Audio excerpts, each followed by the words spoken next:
Hey guys, it's Brandon, aka B.Rich Beauty, aka your beauty best friend. Happy Wednesday, y'all! Ashton, Kutcher, and Kunis says they don't bathe every day. Kelly Clarkson divorce is final, and yes, we're going to talk about DABABY and a lot more. You know what to do. Grab your tea, grab your beverage. Let go!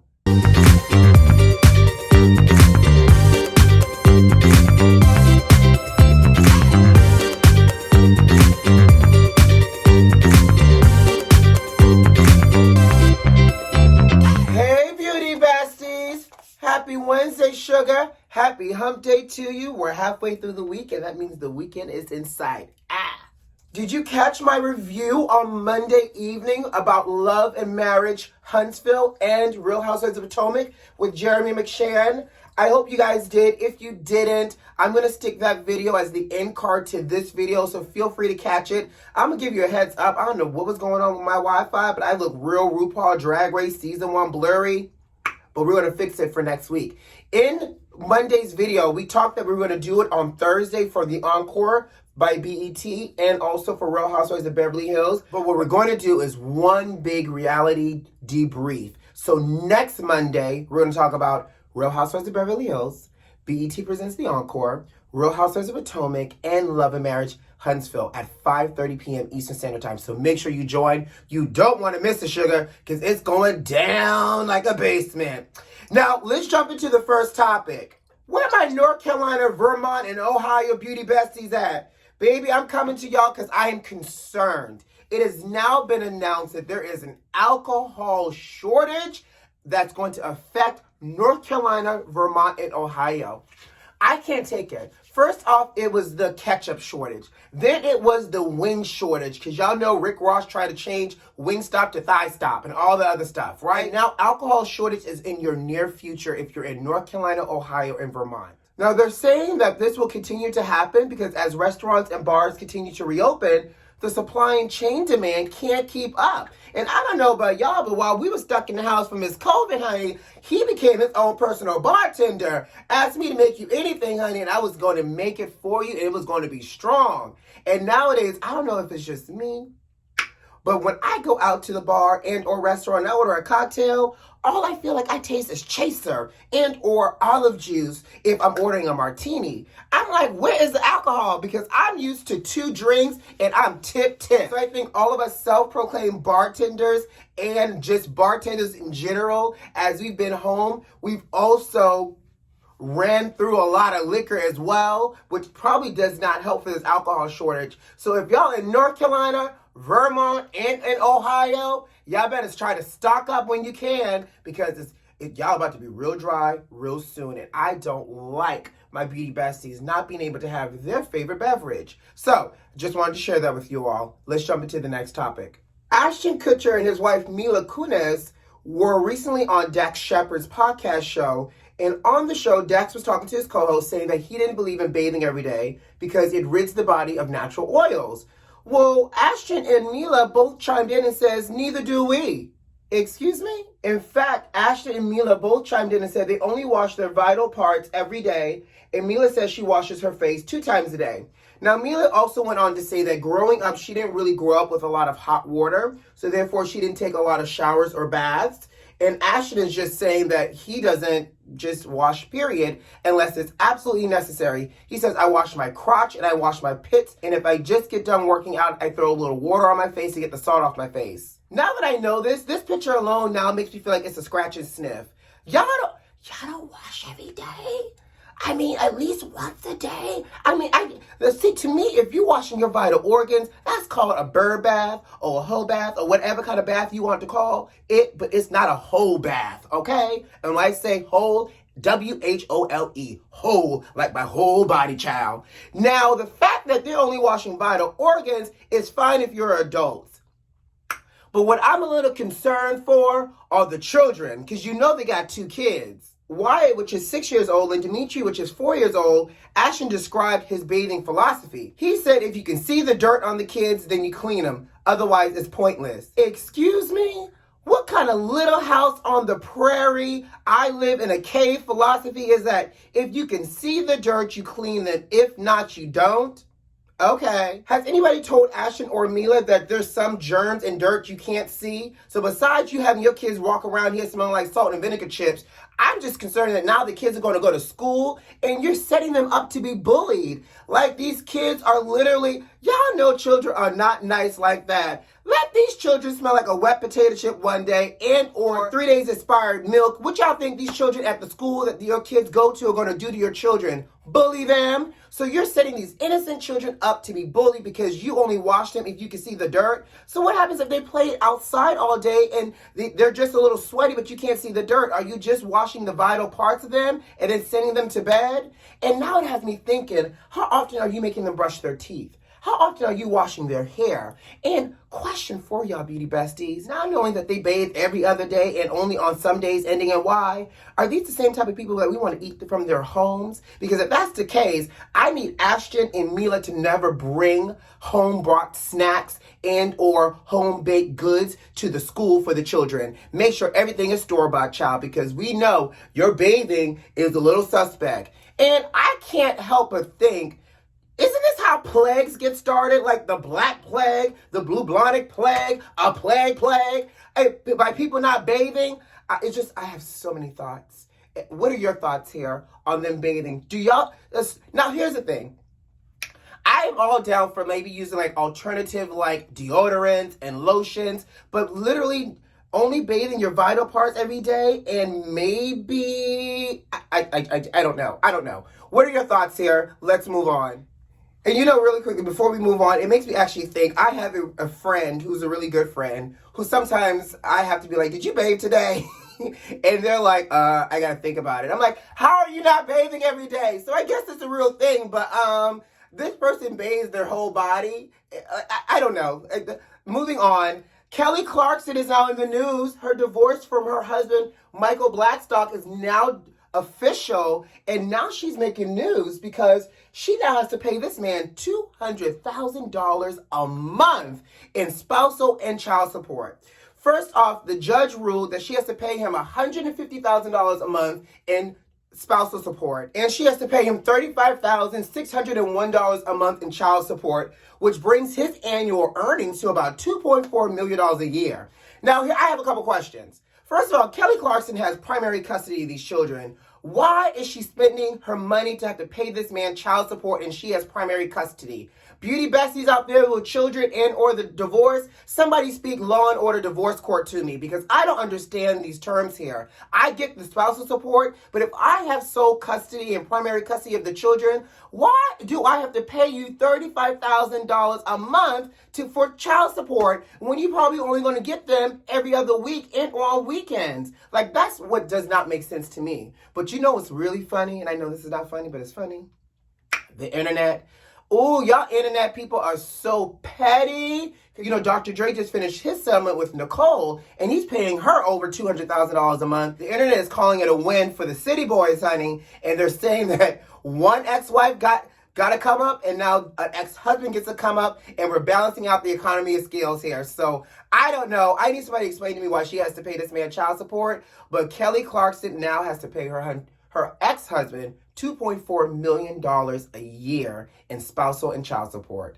Kelly, I hope that talk show is going well, girl, and you might need to drop another album too, but she looked like she got the money.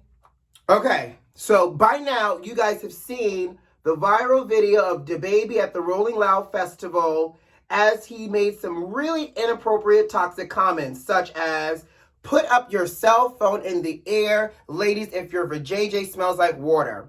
Put your cell phone up in the air if you don't have HIV/AIDS and you're not dying. Put your cell phone up in the air, fellas, if you're not in the parking lot sucking D.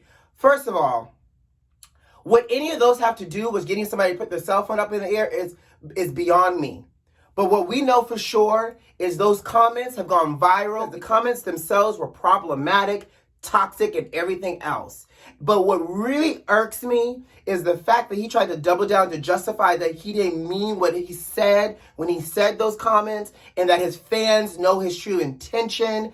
And then he circled back with this half-ass apology that we're about to talk about too. But let's tackle the first thing. It is incredibly hurtful, disrespectful, and reckless to allow the words that DABABY strung together to come out of his mouth to say, if you don't have HIV/AIDS, then put your cell phone light up in the air, and then made a homophobic comment about, fellas, if you're not in the parking lot sucking D, put your cell phone up in the air.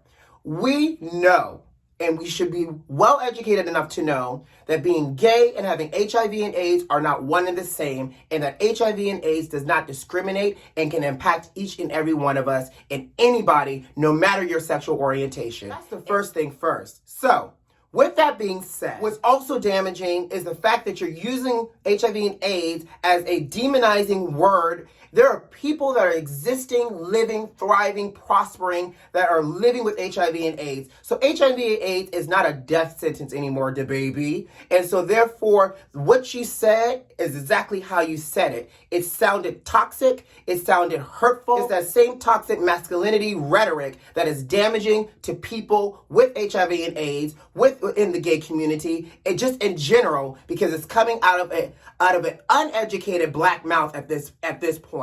And we also have to keep in mind that these statistics for HIV and AIDS and other things disproportionately also affect the black and brown community. Now, when you look out into that audience, what does that audience look like? There are a lot of black and brown people that came out to support you. So that's the first thing first. Ooh, that got me hot.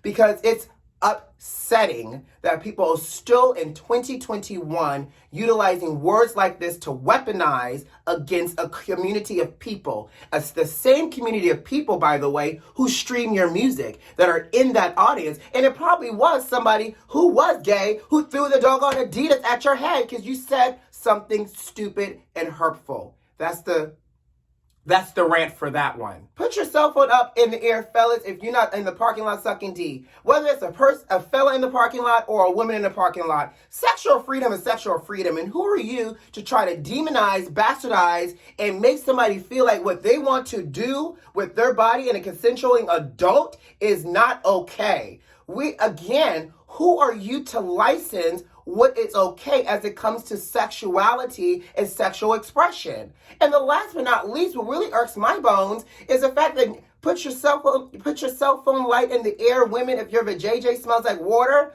Sir, what does your crotch smell like on any random given hot summer's day? Like, is anybody asking you to put your cell phone up in the air? Like, again, so we went from toxic masculinity to now misogyny. Like, I can't. But what is even worse is she went on a live to try to say that I did not mean what I said. Instead of pausing for a second, trying to identify and understand where people are coming from, and then going from there, he went on his live to double down and not apologize. But guess what the internet said? Not on my watch. So you have folks like Funky Dineva, T.S. Madison, and a lot of other Dua Lipa, whatever her name is, a lot of other people that are in the industry that says what you said is problematic. So now we get this half-ass apology from him where he's like, affected instead of affected. First of all, sir, what I realize now is that you also don't have a proper PR person, because his apology is also misspelled.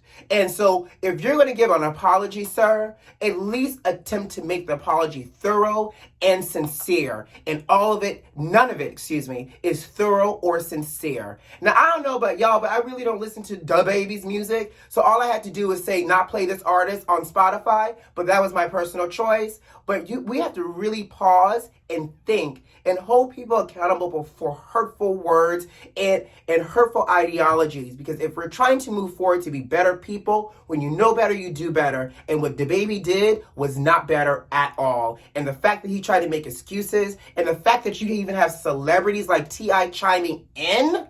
Child, the only thing I can say about T.I. and Tiny Leprechaun Harris is to ignore them and allow them to focus on their trial and their allegations and for sexual misconduct, child. Because guess what? They have their own battles. So T.I., keep your comments to yourself, because it does not help and it's still problematic. Let's move on. I am sweating. Let's move on. Y'all know on Monday we talked about R. Kelly and how he had new allegations about trying to sexually coerce two young boys, John Doe and John Doe 2, and how there was a potential sexual relationship with John Doe 2. Well, R. Kelly's lawyers have now finally responded, and they said it's a veiled effort to try to change public opinion by piling on these things at the last minute.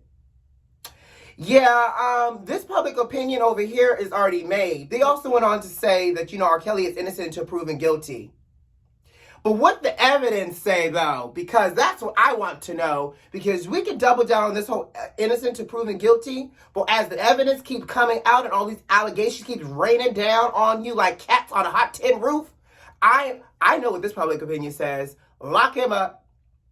John Doe and John Doe 2 coming out just added on what we already knew about R. Kelly in the first place, that he was a creep. And so therefore, I feel like his lawyers actually did a disservice with this statement, because instead of saying our client is innocent, they were like, it's just a veiled effort to change public opinion.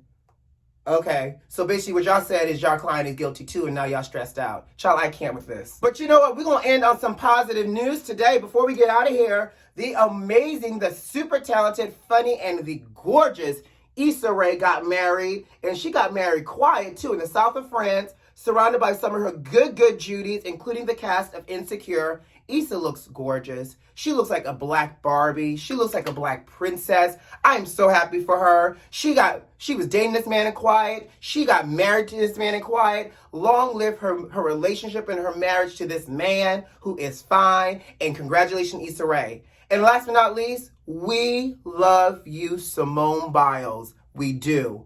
And I don't want you for 1 second to think that protecting your mental health is taking away from what you've accomplished and that America doesn't love you. Because if America doesn't love you, guess who loves you? Me and everybody else. So sis, come back home. We love you. If you decide to defend the title, then you defend the title. But most importantly, take that page out of Naomi Osaka's book and you protect your mental health. And on that note, guys, I got to go. You know what to do. Subscribe to the channel if you like this video if you like, and leave me a comment. Most importantly, check the notifications and make sure they're turned on.